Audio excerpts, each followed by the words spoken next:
Hey everyone, welcome back to the English Journey podcast, the show where we dive into the real life stuff that's actually happening in your daily life. I'm Tom. And I'm Emily. Today, we're talking about something I'm pretty sure everyone listening has done at least once this week. Let me guess, staying up late, scrolling on your phone? Exactly. And Tom, don't tell me you did that again last night. All right, you caught me. I planned to go to bed at 10:30, but somehow I ended up watching TikToks about conspiracy theories at 1 a.m. How does that even happen? It happens because our phones are basically digital cocaine. But seriously, I wanted to bring this up because it's not just about feeling tired the next day. There are a lot of wild things going on in your body and brain when you choose the screen over sleep. And I know it's not just me. Almost everyone has fallen into that endless loop of social media, short videos, and messages until, surprise, the sun's up. Exactly. And if you've ever wondered why it's so hard to stop and what it's actually doing to you, that's what we're going to break down today.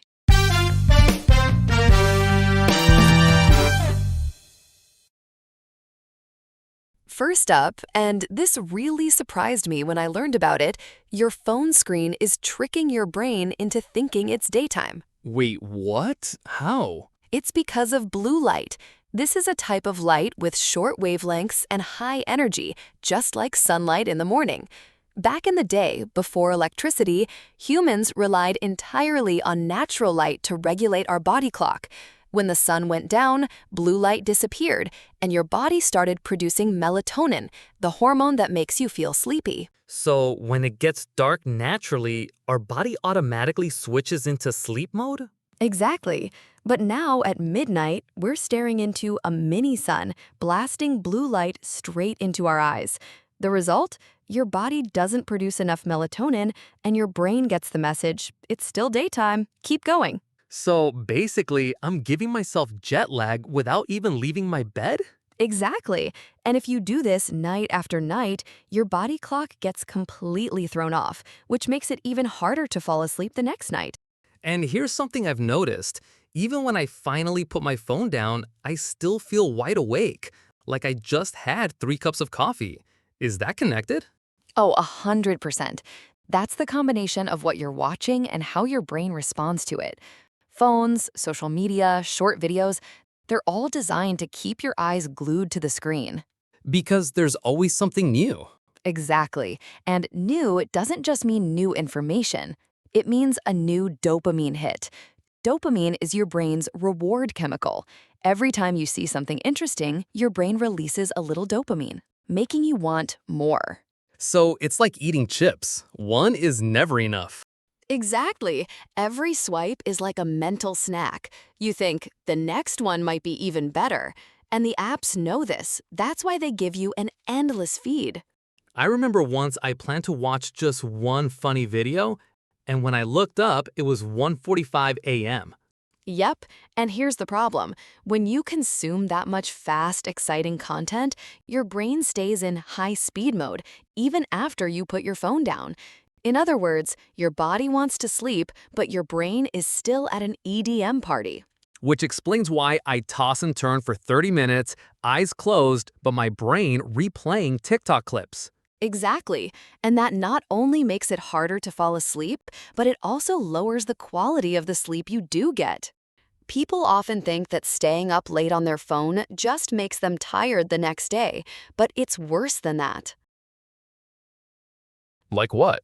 First, your performance takes a big hit. You have trouble focusing, you forget things, and you process information more slowly. Studies show that even one night of bad sleep can lower your attention as much as having 2 to 3 glasses of wine. So when I'm at work the next morning and my brain feels laggy, it's not just in my head, it's real. Exactly.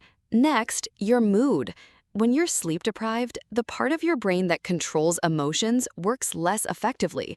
That means you're more irritable, and small things, like someone tapping on the desk, can suddenly feel very annoying. Oh, I relate to that. The other day, after barely sleeping, I got mad just because the printer jammed. And then there's your eyes. You might get eye strain, dryness, redness, or headaches. Some people even experience microsleeps, falling asleep for a few seconds without realizing it. This is extremely dangerous if you're driving or operating machinery. I've actually nodded off while waiting at a red light, woke up to a car honking behind me. See, just a few seconds can cause an accident, and if you keep doing this night after night, the damage starts to pile up. So, what happens if I keep doing this for months? Chronic sleep deprivation puts your body in a constant state of stress. Your immune system weakens, so you catch colds and infections more easily. Your risk of chronic diseases like diabetes and heart problems goes up. Just from staying up late? Yep. Plus, your hormones get thrown off. You produce more cortisol, the stress hormone, and less leptin, the hormone that tells you you're full. The result? You feel hungrier, especially for sugary and fried foods, and you gain weight more easily. So, I'm tired and gaining weight. Perfect combo for self destruction. And I haven't even mentioned your skin. High cortisol increases inflammation, which can lead to more acne and dull, tired-looking skin. And there's one more thing. Your brain ages faster. Studies show that long-term sleep deprivation can shrink the hippocampus, the part of your brain responsible for memory and learning. So, that's why I forget everything after a few nights of bad sleep. Exactly. Sleep is when your brain files away the information from your day. Skip it, and important memories get lost or scrambled. So, all those nights I stayed up cramming for exams, I was actually making myself worse at remembering? Pretty much. You might remember it short term for the test, but it won't stick for the long run. After hearing all that, I bet people are thinking, so I have to give up my phone before bed? That's impossible. I know. In today's world, telling people to never use their phone at night is unrealistic. But there are ways to work with your brain instead of against it. Okay, give me the survival guide. First, set a time limit. Decide, for example, that you'll stop using your phone at 10 p.m. Use app timers or alarms to remind you. Like having a tech police officer in your pocket. Exactly. Second, reduce blue light. Most phones have night shift or blue light filter. Turn it on so your screen looks warmer and emits less blue light. I've tried that. The screen looks cozier at night, and it feels easier on the eyes. Third, switch to calmer content. Instead of high-energy videos, heated debates, or shocking news, try something relaxing. A chill podcast, an audiobook, or some lo-fi music. Like listening to a bedtime story or reading a paperback. Exactly. Fourth, keep your phone away from your bed. This one works wonders. If your phone is in another room, you'll be too lazy to get up and grab it, so your brain accepts it's time to sleep. I tried that once, put my phone on my desk, and went to bed. I fell asleep at least 20 minutes faster. And finally, create a bedtime routine. About 30 minutes before bed, dim the lights, have a warm drink, maybe read a few pages of a book. This trains your body to recognize, okay, it's sleep time. So it's like training your brain. Exactly. And once it becomes a habit, you'll sleep better, wake up fresher, and still enjoy your phone, just in a smarter way. All right, before we wrap up, let's take a quick look at some useful words and phrases from today's episode. These are things you can use in everyday conversation. Yeah, and they'll make you sound more natural when talking about sleep, health, or just life in general. Okay, let's start with our first word. First, we have blue light. This is the light with short wavelengths and high energy, similar to the daylight in the morning. However, too much of it at night can keep you awake. Example, the blue light from my laptop kept me up for hours. Our second word is body clock.